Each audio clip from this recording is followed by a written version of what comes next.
आदरणीय एकनाथजी शिंदे साहेबांचा वेगानं चाललेला वारू पाहून संजय राऊताचं कसं झालंय, सणी होईना आणि सांगताही येईना.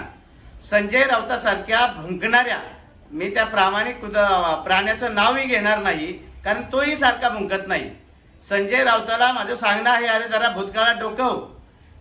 आदरणीय एकनाथजी शिंदे साहेब हे केरळची अतिवृष्टी असो, इर्शाळवाडीचा विषय असो, महाडचा विषय असो, की सांगली कोल्हापूरला झालेला महापूर असो, त्या ठिकाणी आदरणीय एकनाथजी शिंदे साहेब व त्यांचे सुपुत्र त्यांची वैद्यकीयची टीम घेऊन त्या ठिकाणी धावून जात असतात आणि त्यासाठी मनामध्ये संवेदना लागतात आणि हातामध्ये देण्याची दानत असावी लागते.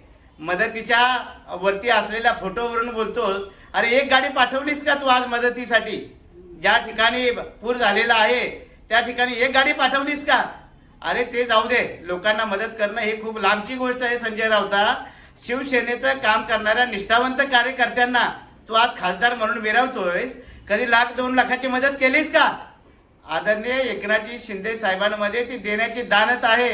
हजारो शिवसैनिकांचे संसार त्यांनी उभे केले आणि हजारो शिवसैनिकांचे हात बळकट करण्याचं काम केलंय. आणि मनामध्ये जी संवेदना आहे ना, त्यांचा तो स्वभाव झालाय की जिथे संकट तिथे एकनाथ शिंदे, हे समीकरण संपूर्ण आज महाराष्ट्राला ज्ञात आहे. त्याच्यामुळे स्वतःमध्ये डोकावून बघ, देण्याची दानत ठेव आणि नंतर कुठल्याही गोष्टीवरती भाष्य करण्याचं सोंग कर.